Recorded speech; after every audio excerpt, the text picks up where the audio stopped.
Hello everyone. In this video we're going to be taking a look at an article from the Associated Press written by Paul Wiseman. It was published on March 28th. The reason why I'm covering this article is because it's complete revisionist bullshit. They're literally trying to compare the United States at the turn of the Industrial Revolution with China today, when there are major differences in what actually happened back then and what is going on now. In trade wars of 200 years ago, the pirates were the Americans. No, that's not true, because we had a patent office. These things could have been patented by like their creators in the UK, in Great Britain, in England. They could have patented it in the United States and protected their intellectual property. They did not do that. See, China, you cannot put a patent in for your intellectual property there because the Chinese Communist Party wants to exploit it. They will not let a foreigner do that. But you can do that in the West. You can do that in the United States. They could have patented it. See, but they're trying to basically make it sound like, oh, well, America became the industrial powerhouse it was because it stole its stuff. No, it didn't steal it. We literally looked at technologies, as a nation. We looked at technologies coming out of Great Britain, out of England. And we looked at how we could build them better and cheaper. We didn't steal and copy and just sell the same exact shit. We made it better. We made it cheaper. We made it faster without having to steal it. Under the idea of how you're trying to portray what China's doing to what these early people did at the turn of the Industrial Revolution. There's a major difference between the two. Anyway, let's get into the article here. The upstart nation was a den of intellectual piracy. One of its top officials urged his countrymen to steal and copy foreign machinery. Across the ocean, a leading industrial power tried in vain to guard its trade secrets from a brash young rival. Complete misrepresentation.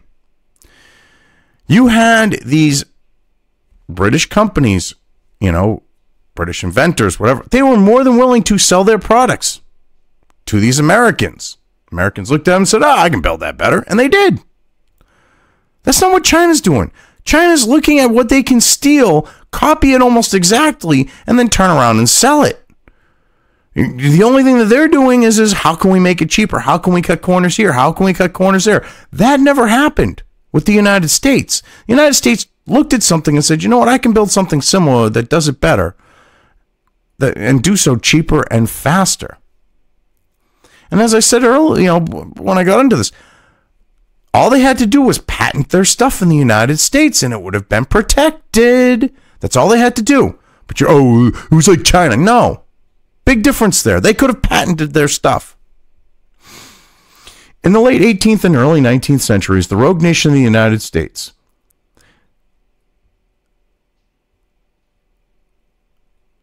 did what? See, this is not a complete sentence. What the hell? You try to demonize Wiseman, Paul Wiseman, when you're not wise here. You try to demonize the United States, calling out China for its bullshit, but the United States did it when it didn't. And you can't even write a complete goddamn sentence in your second paragraph as the leading sentence of it. Jesus H. Christ, dude, did anyone proofread your shit? Because you look like a moron here. But I wouldn't expect that, but I wouldn't expect anything less from someone who's trying to say, what happened during the turn of the Industrial Revolution is the same as what China's doing today. The official endorsing thievery was Treasury Secretary Alexander Hamilton, and the main victim was Britain. Now, what's funny is, Alexander Hamilton was not well liked, was not well received. His ideas were not well received either. It's kind of why he ended up in a duel. But hey, it was part of the reason, but hey, let's leave those tidbits out. How times have changed. They're different situations. Now the United States accuses China of the very sort of illicit practices that helped America leapfrog European rivals 2 centuries ago and emerge as an industrial giant. Bullshit. See, as I've already stated, the United States, these things were being purchased. Someone said, you know what? I can make that cheaper, better, and faster. And they did. So they started, instead of these people going to Britain to purchase these things, they could buy them from someone here, not have to pay for the shipping. It ended up being cheaper, and they did make it cheaper and faster and better. That's why the United States became the industrial leader it was during the Industrial Revolution. But hey, let's leave those facts out. The message we are sending to China today is, do as I say, not as I did, said Peter Andreas, professor at Brown University's Watson Institute of International and Public Affairs. No, that's not what we're saying at all. Because, you see, we didn't force foreign individuals and companies to hand over their intellectual property. We went and purchased it. Someone said, look, I need another one of these machines. Went to someone here and said, can you build me something like this? And they went, yeah, I can do that. And then they found there was a market for it. So they started producing multiple, they started producing it in quantity, I should say. That's what happened. That's not what China's doing.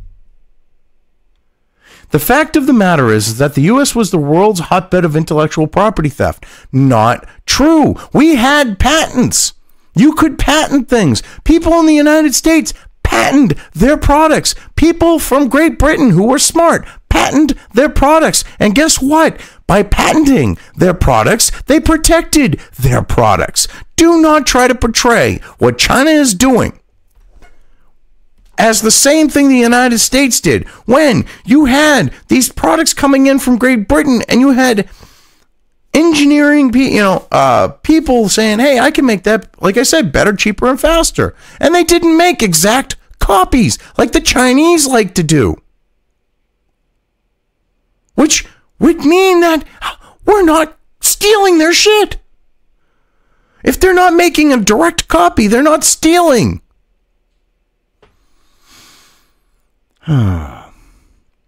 Having imposed tariffs on $250 billion in Chinese goods, the Trump administration is trying to force Beijing to abandon what it calls its brass knuckles drive to exploit American technology to speed its own economic modernization.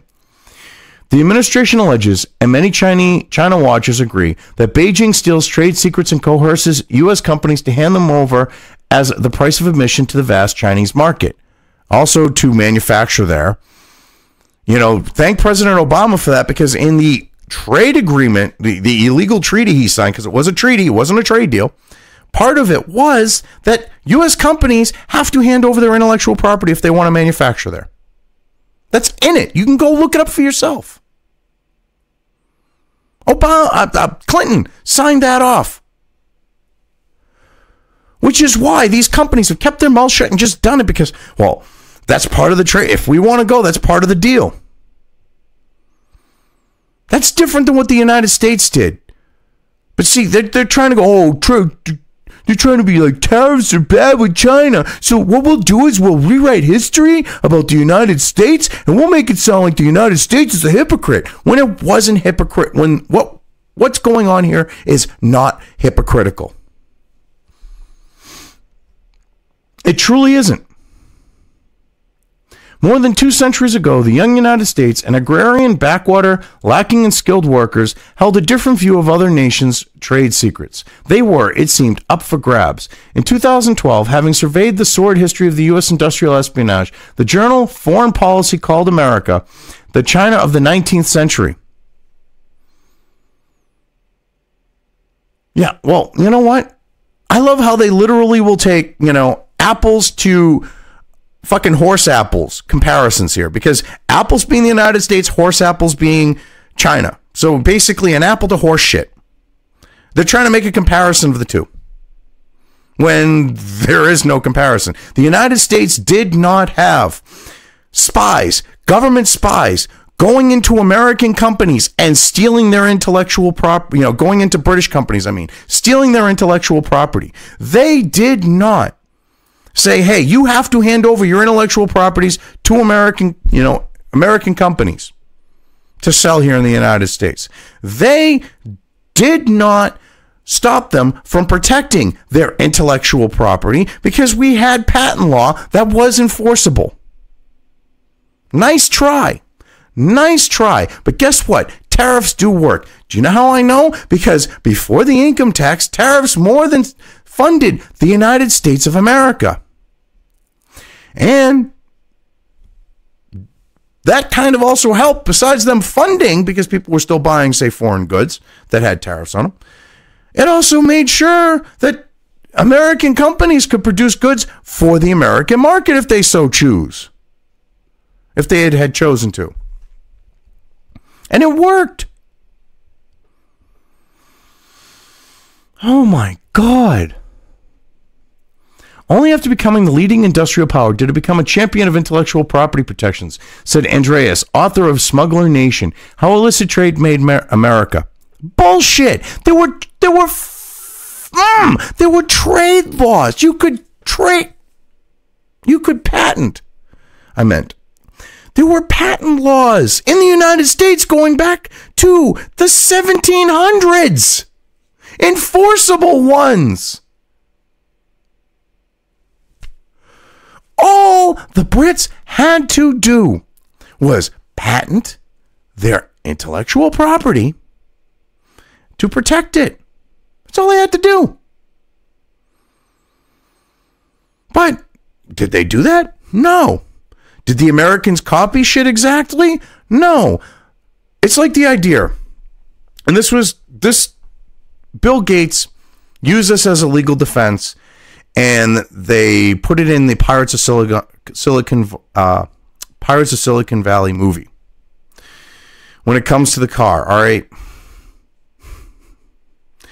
no one can claim that they invented the steering wheel. I'm paraphrasing here.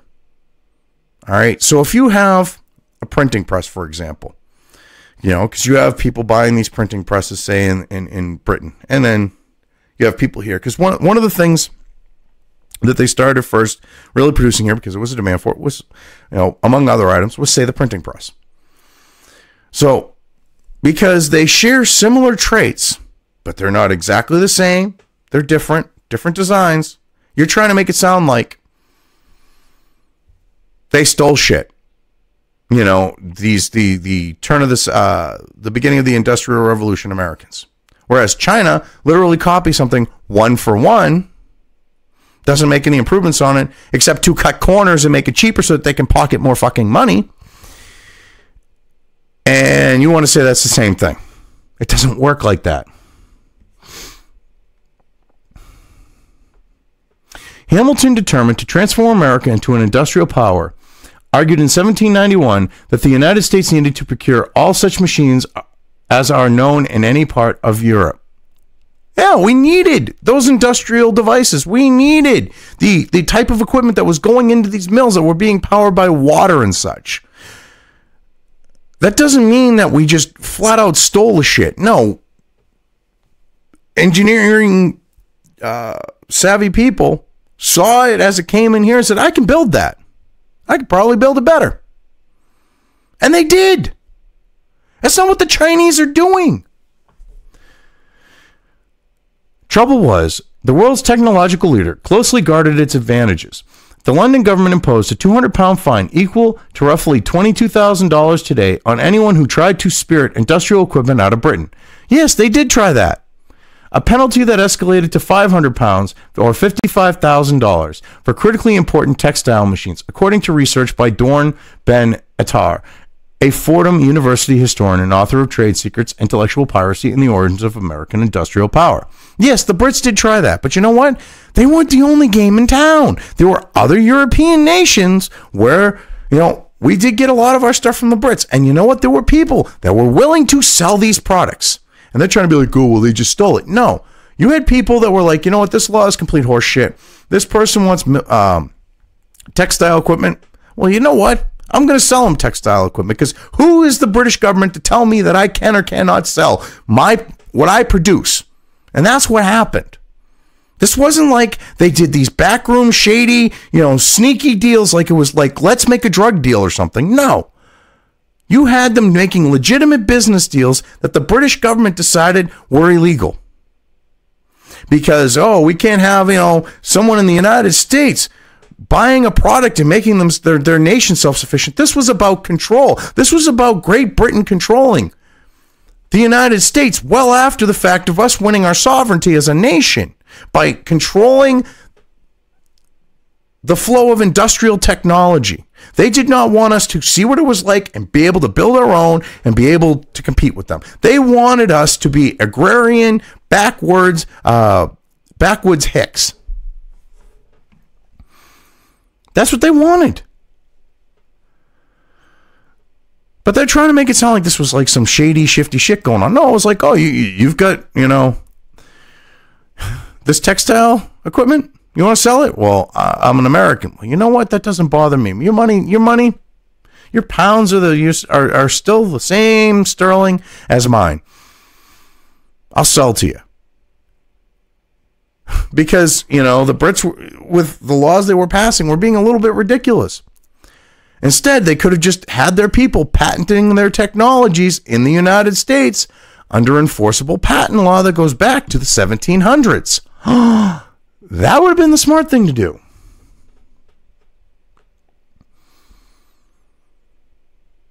For the 18th century, the United States, to build its economic might, highly skilled or knowledgeable people were just as tempting a target as hardware. In the days before instruction manuals, manufacturers needed workers who knew how to assemble and operate machines acquired from overseas. Wary of the intrusion, Britain officials threatened headhunters with a year in prison for every British worker they recruited to work overseas. I love how they're trying to portray the United States as the bad guy here. And like China, when Britain, in this example right here, was acting like authoritarian China, saying, well, you know what? If if these people want to leave the country and go to the United States, well, you can't, get them hooked up with a job. I mean, come on now. So the United States saying, hey, we're a nation of immigrants. We're going to let these immigrants come in. It's not like we were stealing the technology. These people are skilled people. Engineers, machinists, whatever. And you're trying to make it sound like because we're bringing people in to industrialize back then, it makes us like China today when they literally steal and copy everything that they produce and sell. It's not the same thing. Yet they couldn't stop the brain drain, which the U.S. government actively encouraged.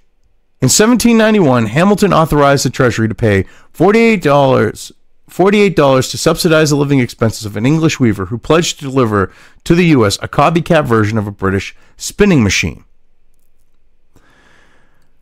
I love how they phrase it as a copycat version. It was not exactly a copycat version. See, I grew up in New England, milk country, textiles. In New Hampshire, you have cities that had, mills like Manchester, Nashua. In Massachusetts, the Twin Cities, Lawrence and Lowell.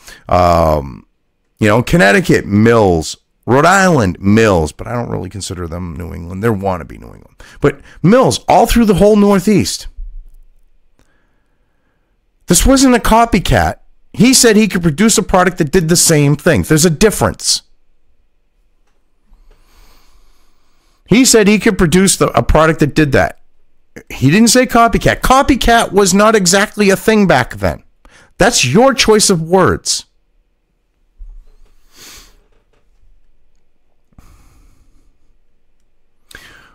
One key to, and the thing is they're trying to make it sound like this is like the Soviet Union and people defecting.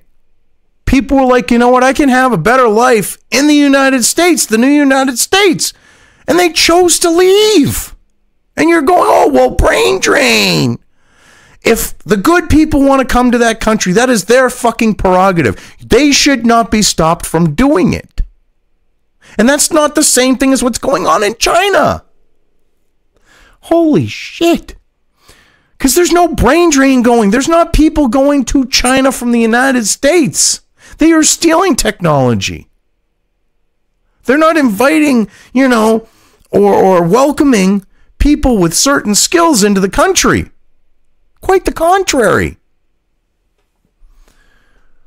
One key defection was Samuel Slater of Derbyshire, who had apprenticed under a leading British industrialist.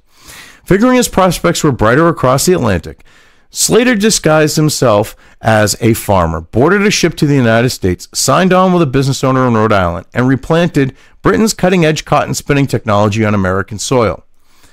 In the United States, he was sometimes called the father of the American Industrial Revolution. And you know what's funny? He did not literally copy the shit that he was trained by this guy. He innovated and created his own stuff. I love how this revisionist history crap, this is why I'm covering this article. As someone who went to college for history, has a degree in it, this type of shit really pisses me off. Because I'm going to make America look bad when it calls out it getting fucked over by other nations and try to portray it as no different than what those nations were. This is the type of crap that should not be happening. Back in Britain, he was accorded a rather different nickname, Slater the Traitor. Perhaps the most impressive heist was orchestrated. It was not a heist. This is all willing people coming over. Jesus Christ. Perhaps the most impressive heist was orchestrated in the early 1800s by Francis Cabot Lowell, the Massachusetts industrialist. During a tour of England and Scotland, Lowell had visited British textile factories and managed to memorize their design and inner workings. On the voyage back to America, Lowell's ship was stopped and searched by British officials who had been tipped off that he might have stolen industrial designs. They found nothing. The secrets were all in Lowell's head. He would go on to establish a textile-producing empire in Massachusetts. Hold on, wait a minute. He literally goes and sees how they have set things up. Sees how their inner workings go. He didn't see the exact machines. He did not see how they mechanically work. He got a layout. He walked around a fucking mill, got a layout of the mill, how they were doing their things, and he said, you know what? I can probably do this better. That's what most Americans do. Okay, especially back in those times when these innovators and pioneers and all that, they said, you know what? I can do that, but I can do it better. And that's what they did. He did not steal intellectual property by looking at how they had their mill set up. That's like with the idea of the movie The Founder. And, what the hell's that guy's name? I know his name. Kroc. How he watched how the McDonald's system worked. It's no different than that. That's not stealing. They showed it to him. Holy shit. This is such revisionist crap. Intellectual pirates were celebrated in the young United States, just as they are now in China. They were not intellectual pirates oh my God. You had people who came to this country with knowledge from England. You had people who looked at that were given a tour on how things were being done in a textile mill. And they said, oh, so you're doing it this way? And he thought about it and said, well, you know what? I could probably do it better and I could, change this around and stuff like that. It wasn't like he literally copied it and stole it. Oh my God. A man who smuggled a cotton processing machine from London was hailed by one Pennsylvania trade group as the ingenious artisan who counterfeited the carding and spinning machine. That's holy crap. Someone sells him something. He brings it over. And you're trying to equate that to the Chinese theft of intellectual property. He purchased it and used it as an actual product. Used it as the product intended. He didn't tear it apart and reverse engineer it or anything like that. He used it as an engineering reference. He reverse engineered it, okay? He didn't take it apart, copy it, is what I was getting at it when I said taking it apart the first time, and copy it exactly. He looked at it and said, okay, this does this does that, I can build this. And I'm sure his products didn't exactly match up those of the other ones that he purchased. But yeah, the ingenious artisan who counterfeited the carding and spinning machine and was promised awards and prizes according to Andreas's book. His copycat equipment was displayed on a float in Philadelphia's July 4th parade in 1788. See, now what's funny is they keep using this term copycat. If you look the beginning of the Industrial Revolution. I wanted to say turn of Industrial Revolution, but the beginning of the Industrial Revolution, United States. We did not copy products. What happened is they were looked at by innovative people, and they said, you know what, I can, like I've been saying, I can make that, but I can do it better, or I can do it faster, and I can do it cheaper. And it was never the same thing as the product that they were trying to build their own version of. The Chinese directly copy. There's a difference.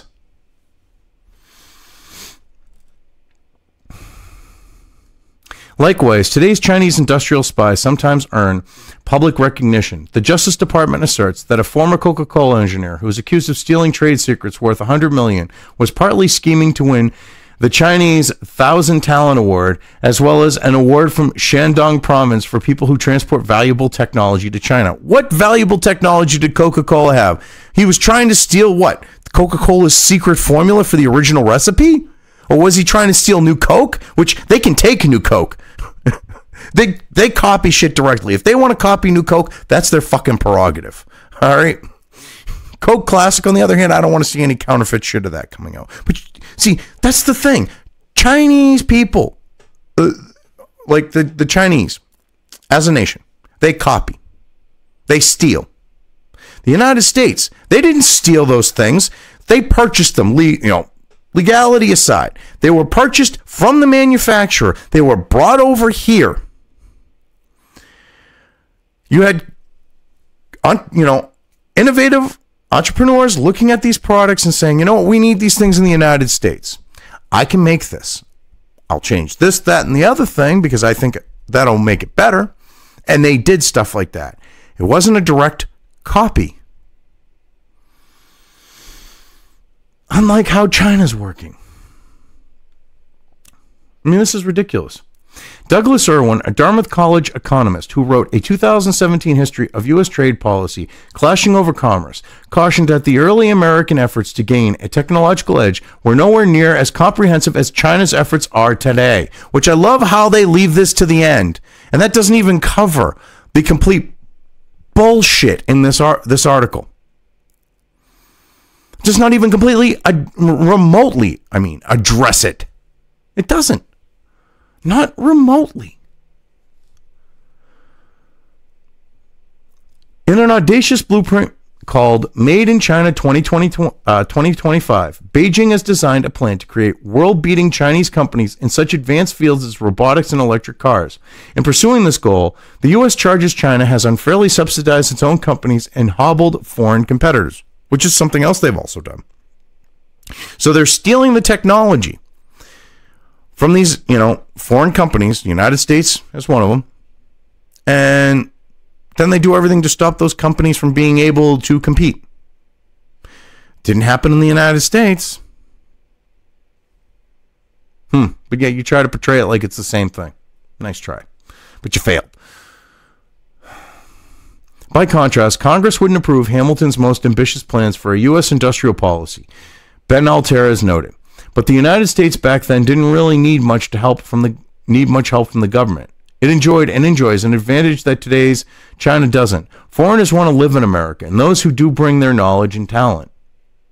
Right, exactly. So see, they're trying to make it sound like, oh yeah, what the U.S. did was steal. When you had these people coming here, if they weren't, here, and innovators, and innovating. That's supposedly the same thing as what China's doing, stealing. This is just to say, well, China shouldn't have tariffs against them because the United States did the same thing. No, they didn't. Yes, they did. Just shut up. Because these people said it, you have to just accept it. No, that's not how it works. Yes, it does, because I said so. This is the type of shit the left likes to do. The globalists like to do. It's ridiculous. It really is ridiculous. China, ruled by an authoritarian communist regime, isn't very inviting to foreigners who might otherwise put down roots. Well, it's also the fact of they'll just steal everything they can from you. They'll keep you around, and if you invent something good, now, yeah, they'll steal it from you. The best and brightest in the world still don't go to China, Ben Attar said. They go to the Silicon Valley and Route 128 in Boston and the Research Triangle in North Carolina. The jury's out on whether a society dedicated to repression can actually become a mecca of innovation. Yeah, the 128 belt, she ain't what she used to be. She really isn't. You had a lot of companies that were tech companies all along 128 or near it, just not that far off from it. I mean, you had Digital, Wang, and a bunch of others. Major companies in Massachusetts. Weston Electric, a.k.a. Ma Bell, AT&T, they're in it. Bell Labs. You had all these companies there that were innovators. You're not going to see that in China. That's why they have to steal. Even so, Ben Attar doubts that the U.S. can effectively keep its technology from slipping away. Well, yeah, they can if they actually stop the Chinese from stealing it, and they actually say, "Hey, look, if you manufacture in China and they steal your shit, that's on you. If you want to be stupid enough to do that, that's on you." If the federal government did something like that and stopped, said, "Hey, China, you're going to steal our shit. You know what? We're going to fuck you over." And we keep these tariffs on and stuff like that. They're going to have to friggin' bow to us because we buy more from them than they buy from us. So they cannot match the tariffs tit for tat. That's one thing that they're leaving out here because they don't want people to realize that. The history of trying to restrict the movement of technology is the history of failure, he said. Yeah, it is. And you're literally trying to equate technology theft with people coming to another area and building technology, or people from that area innovating, competing with another area of the world. They're not the same thing. In the 13th century, noted, the Italian city-state of Venice sought to protect its glassmaking industry by isolating its artisans on the island of Murano. Venice's secret got out anyway. Yeah, it did. Wasn't that the same island that eventually became the place where they put all the plague people? I think that is. I could be wrong, though. Andreas doesn't object to the U.S. trying to combat Chinese piracy, but the finger-pointing and righteous indignation, he said, should be tempered by a historical reality check. Well, slight problem, asshole. You're the one who needs a historical reality check because you are literally comparing apples to horse apples. Apples to horse shit. You didn't see people stealing intellectual property. Your example in this fucking article, the Wiseman's example, okay, for what you're trying to claim, dipshit, was a guy walked in, took mental note of a mill, came back, and replicated, I'm sure not fully, how the mill was operating. He didn't steal technology. He literally looked and said, "Oh, you've got your weaving machines here. You've got your spinning machines here." And he went with ideas, came back here, and turned that into a milling empire, a fabric empire. That's not what China's doing. You need the reality check historically, dipshit. I mean, this is why I covered this article, because this is complete horseshit. This is revisionist history bullshit. And this isn't good for the goose, isn't good for the gander, type stuff here. I literally studied the Industrial Revolution. I've been to multiple in New England. I've been to multiple mill museums, and studied the subject beyond that. And looked at how these mills, were, and got fascinated by them, and studied how, New England was a mill, a mill region of the United States, an industrial region. And what this idiot is trying to portray, and the idiot who wrote this article, besides him, is that the United States stole everything, and that's what made it great. No, the United States took technologies that were existing, made them better, made them cheaper, made them faster. Or they innovated new technologies and in the process made it so that they were making them better, cheaper, and faster, so that the Brits couldn't copy them or make their own versions of them, or any other one for that matter. You're trying to turn American innovation into theft. To say that what Chinese is doing, which is stealing American innovation, should just be looked at as okay. No, that's not how it works. Anyway, I've covered this well enough. I'm just going to leave things here.